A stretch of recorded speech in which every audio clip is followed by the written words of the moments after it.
Praise the Lord, जय मसीह की। प्रभु का धन्यवाद करेंगे सुंदर समय के लिए जो आज परमेश्वर ने हमें ये मौका दिया है कि मैं ये अपनी गवाही लेकर आ पाई हूँ। तो हम प्रभु का बहुत बहुत धन्यवाद करते हैं और पास्टर अमित भैया का भी धन्यवाद करते हैं जिन्होंने इस जैन चैनल के माध्यम से मुझे ये अवसर दिया है कि मैं अपनी गवाही को शेयर कर पाऊँ। आज 15 अगस्त का दिन है, बड़ा ही खुशहाली का दिन है, आज़ादी का दिन है। तो हम प्रभु को धन्यवाद देंगे इस आज़ादी के लिए। और इस स्वतंत्रता दिवस के मौके पर मैं प्रभु को स्पेशल रूप से धन्यवाद देती हूँ कि जैसे परमेश्वर ने मुझे आत्मिक तौर से आज़ाद किया था, आज से 3.5 साल पहले परमेश्वर सुनने वाले हर एक बेटा और बेटी के आत्मा को आज आज़ाद करेगा, ऐसा मेरा विश्वास है। तो मैं अपनी गवाही टेस्टमनी लेकर आई हूँ। तो एक बार फिर से प्रभु को मैं धन्यवाद दूंगी कि मुझे ये मौका मिला है, और अमित भैया का मैं भी धन्यवाद दूंगी क्योंकि वो मेरे पास्टर हैं। तो मैं उनका भी धन्यवाद करूंगी कि आज ये मौका मुझे दिया गया है। तो मैं पूरी तरह से और सच्चाई से परमेश्वर की गवाही को आप सबके सामने पेश कर पाऊँ। और आइए सुनते हैं हमारी गवाही को। तो ये बात है 2017 की, जब मैंने प्रभु को जाना, परमेश्वर ने मुझे चुना। लेकिन थोड़ा पीछे आते हैं 2016 में सितंबर में, जब मेरी तबीयत खराब हुई। और तबीयत जब खराब हुई तो मैंने ज़्यादा ध्यान नहीं दिया और तबीयत धीमे धीमे खराब चल रही थी। और ऐसा कुछ प्रचलन था हमारे यहाँ कि हम लोग कुछ पितृदोष को मानते थे कि हमारे यहाँ पितृदोष होता है, लगा हुआ है। और बहुत सी डेथ हो चुकी थी हमारे यहाँ बुजुर्गों की, और अच्छे अच्छे लोगों की डेथ हो चुकी थी। तो हम लोग एक भय में चल रहे थे कि नहीं, हमारे यहाँ कुछ दोष है। तो मैंने ये बात पीछे इसलिए बोली कि पीछे आते, इसलिए मैंने ये थोड़ा सा पीछे आपको बताना चाहती हूँ कि हम लोग बहुत पूजा पाठ वाले, बहुत ही भगवान पे भरोसा करने वाले, बहुत ही आस्तिक लोग थे। और ऐसा मानते थे कि सारी चीज़ों को हम लोग अपने हाथों से ठीक कर सकते हैं। पूजा पाठ करते थे। और ये मृत्यु का जो दौर चला आ रहा था, इसको भी हम लोग निपटने के लिए बहुत दूर दूर जगह जा के पूजा पाठ कर चुके थे। सारे दोषों को अपने हिसाब से निवारण भी कर चुके थे। लेकिन 2016 में जब मेरी तबीयत खराब हुई, तो खराब होते होते आ गया 2017 में मेरी थोड़ी गंभीर स्थिति हुई। और जैसा कि डॉक्टर को जब मैंने दिखाया तो उन्होंने स्पष्ट रूप से बोल दिया कि आपका यूट्रस पूरी तरह से खराब हो चुका है और आपका यूट्रस ऑपरेट करना पड़ेगा। तो हम लोगों ने सोचा चलो कोई बात नहीं, मेरे 2 बच्चे हैं और कोई बात नहीं, यूट्रस चला जाता है, कोई बात नहीं। मेरे हस्बैंड बोले कि नहीं ठीक है, ये ऑपरेशन करा लेते हैं। और हम लोगों ने ऑपरेशन कराया। 14 मार्च 2017 की बात है, मैंने ऑपरेशन कराया और ऐसा कुछ सोच लिया कि अब सब कुछ ठीक हो जाएगा। लेकिन कुछ भी ठीक नहीं हुआ, कुछ भी हम लोगों के मुताबिक नहीं हुआ। और मेरी एक बड़ी खुशहाल फैमिली है, मेरे हस्बैंड है, मेरे 2 बच्चे हैं। और मैं धीमे धीमे बीमारी फेस कर रही थी, धीमे धीमे बीमार होते जा रही थी। 5 दिन अस्पताल में एडमिट रही, उसके बाद मैं अपने घर आ गई थी। और ऐसा सोच रही थी कि अब मैं ठीक हो जाऊंगी, लेकिन मैं ठीक नहीं हुई। और धीमे धीमे ये डर मेरे दिमाग में बसता चला गया कि कहीं ऐसा तो नहीं है कि वो दोष जो मेरे परिवार में लगा हुआ था कहीं मेरे ऊपर तो नहीं आ गया। और इस चीज़ में मैं अंदर ही अंदर बड़ा घुल रही थी। फिर धीमे धीमे हम लोगों ने वो सब करना स्टार्ट किया जो बहुत से अविश्वासी लोग करते हैं, जो प्रभु को नहीं जानते हैं। तंत्र मंत्र ये सब हम लोगों ने करना स्टार्ट किया। और जैसे कि मेरे हस्बैंड डॉक्टर हैं, मेडिकल ऑफिसर हैं, तो वो इन सब बातों पर विश्वास नहीं करते। लेकिन मेरी तबीयत को देखते हुए उन्होंने मजबूरी में पंडित से भी मुझे मिलवाया। और मैं आपको बता दूं, मेरा पूरा घर बंधा हुआ था, कीले पीले जो हो सकता था हम लोगों ने कराया। और एक मुस्लिम फैमिली में भी गए हम लोग, मुस्लिम परिवार में भी गए, वहाँ से भी हम लोगों ने सब कुछ कराया।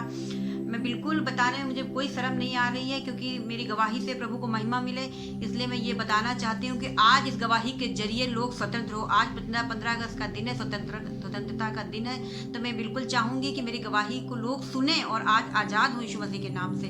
तो मैं बहुत से ऐसे बंधनों में बंधी हुई थी, मेरा घर पूरा कीला हुआ था, उसके बावजूद भी मेरी तबीयत दिन प्रतिदिन खराब होते जा रही थी। मैं अपनी आत्मा को बड़ा ही निर्बल महसूस कर रही थी। शारीरिक रूप से तो मैं निर्बल थी, आत्मा में भी आप कमजोर हो रही थी, क्योंकि मेरी आत्मा अब टूट रही थी, क्योंकि मेरी बीमारी दिन प्रतिदिन बढ़ती चली जा रही थी। 14 मार्च चला गया, अप्रैल चला गया। और धीमे धीमे मुझे मेरे डॉक्टर भी कहने लगे कि तुम्हारे दिमाग में कोई शक बैठ गया है तुम्हारे, जब देखो तब हाथ पैर दर्द करते हैं। हाई डोज चल रहे थे, दवा के डबल इंजेक्शन चल रहे थे, हाथ पैर काम करना बंद कर दिया था, ब्लड भी शरीर में नहीं बचा था, 6 ब्लड पहुंच चुका था।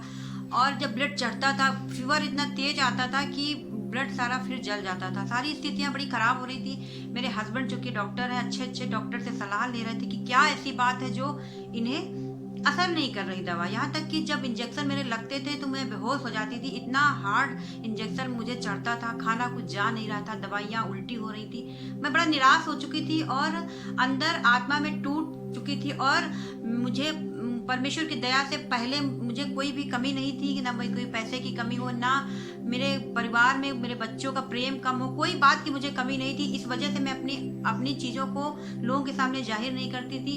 तो मैं ये नहीं बताती थी कि मैं कितनी कमज़ोर हो रही हूँ, मुझे मृत्यु साफ साफ दिखाई दे रही थी। मुझे ऐसा लगता था कि अब 2 या 3 दिन का समय मेरे जीवन में बचा है, लेकिन मैं बहुत निराश हो चुकी थी। मैं अपने बच्चों को भी समझाती थी। मेरी बेटी उस समय 11-12 साल की रही होगी, बेटा और भी छोटा था।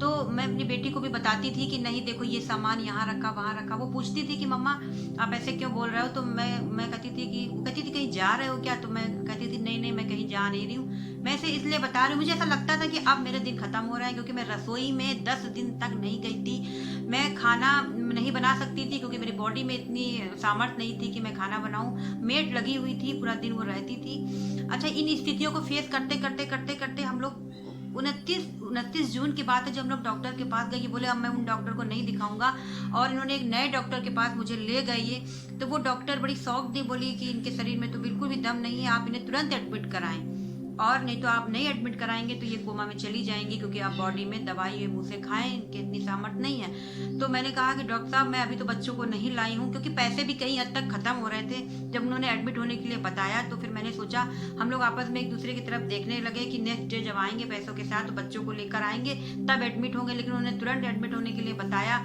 और एक दूसरे डॉक्टर के पास भी मुझे भेजा। तो उन्होंने भी कहा कि बहुत ही आपको दिक्कत है, बहुत परेशानी है, आप तुरंत एडमिट हो जाए। और कुछ जांचें उन्होंने तुरंत ही मेरे को बताई। हम लोगों ने मतलब वो कराया, अपनी पूरी मैंने जांच कराई और करके घर आ गए। वो दिन था 1 मई 2017 का दिन था। मैं लेटी हुई थी और डॉक्टर ने मुझे नेक्स्ट डे एडमिट होने के लिए बोला था। मेरे हस्बैंड की सारी छुट्टियां खत्म हो चुकी थी। वो उस दिन मुझे नाश्ता करा के, और नाश्ता क्या, मुझे उन्होंने 2 बिस्किट खिलाए, बोला दवा खा लो। लेकिन मैंने जैसे ही 2 बिस्किट खाए मुझे उल्टियाँ बहुत होने लगी, और वो बड़ा ही परेशान हो गए। और वो कहने लगे कि ठीक है मैं जा रहा हूँ, छुट्टी की व्यवस्था करता हूँ। और उन्होंने मेरी मेड से एक बात बोली कि आज तुम इन्हें कहीं छोड़ के मत जाना, आज इनकी तबीयत ज़्यादा खराब है, और मैं जैसे ही आता हूँ कुछ करता हूँ। और वो चले गए, और मैं बिल्कुल भी पूरी बेहोशी की हालत में थी, और मैं लेटी हुई थी। मेरे पास कॉल आते थे, मैं उठा नहीं पाती थी। मेरा बेटा उस दिन बहुत ही रो रहा था क्योंकि वो बहुत निराश था। तो वो कहने लगा मैं स्कूल नहीं जाऊंगा मम्मा, और वो स्कूल नहीं गया था, मेरे पास ही बैठा था। बेटी को मैंने भेजा था वर्क लेने के लिए, वो स्कूल गई हुई थी, और बेटा मेरे पास ही बैठा था, और मेरे पास फोन पे फोन आ रहे थे, लेकिन मैं फोन नहीं रिसीव कर रही थी। अचानक एक फोन आता है, मेरी एक फ्रेंड है उसका फोन आया, और उसका फोन काफी दिन से आ रहा था, मैं उठा नहीं पा रही थी।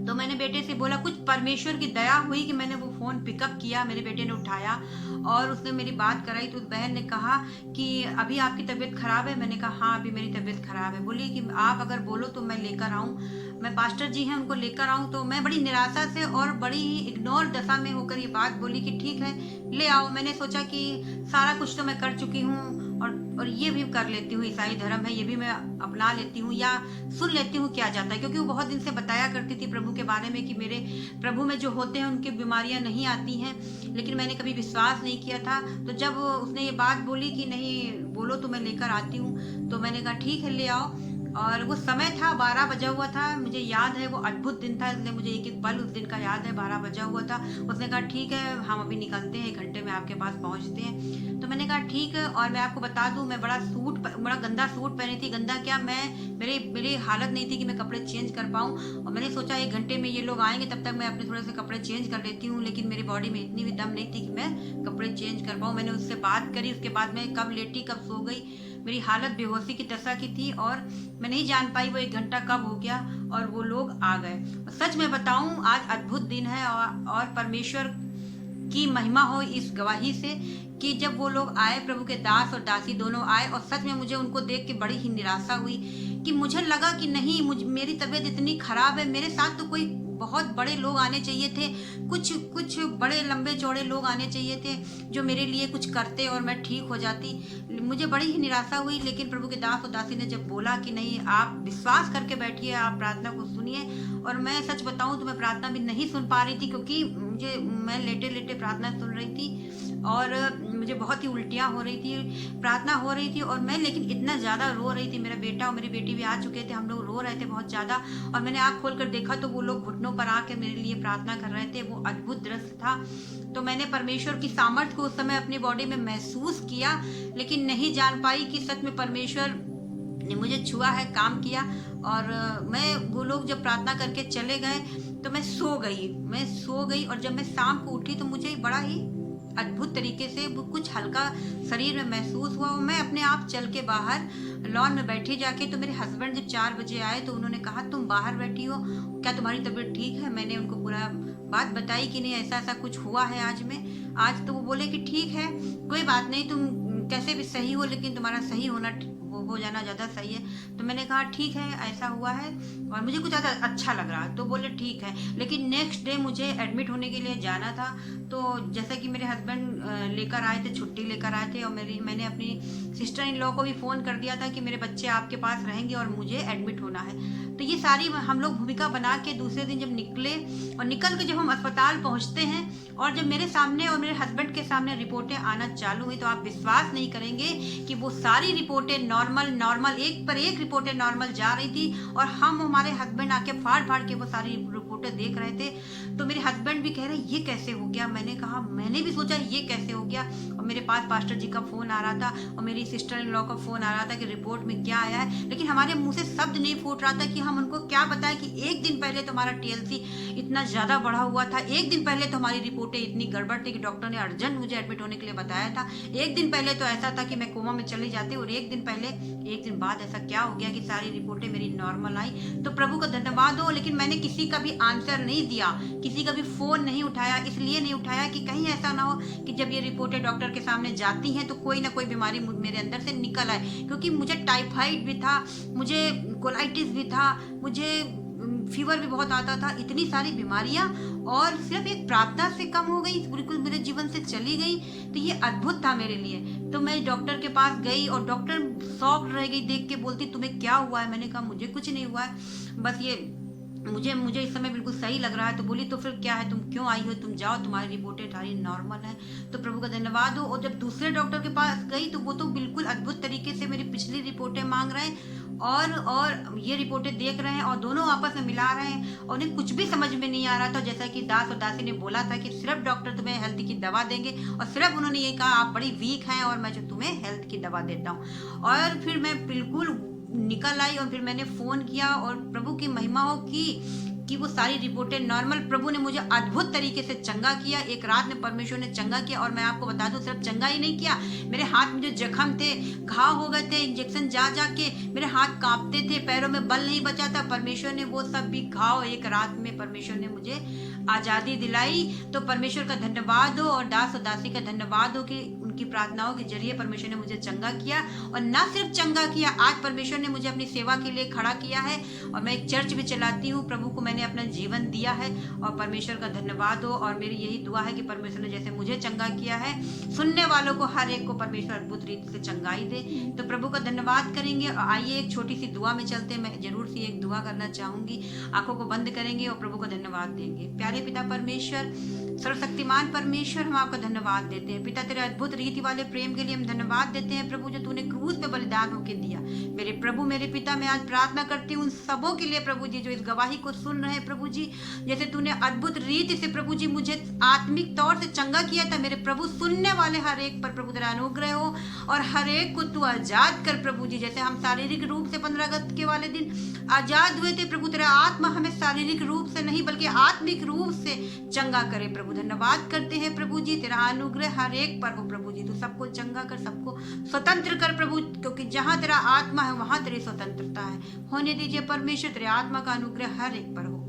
धन्यवाद करते हैं प्रभु जी, आदर महिमा जलाल देते हैं और इस दुआ को आपके प्यारे बेटे खुदाबंद यीशु मसीह के नाम से मांग लेते हैं। सुने और कबूल करें, आमीन। सबको जय।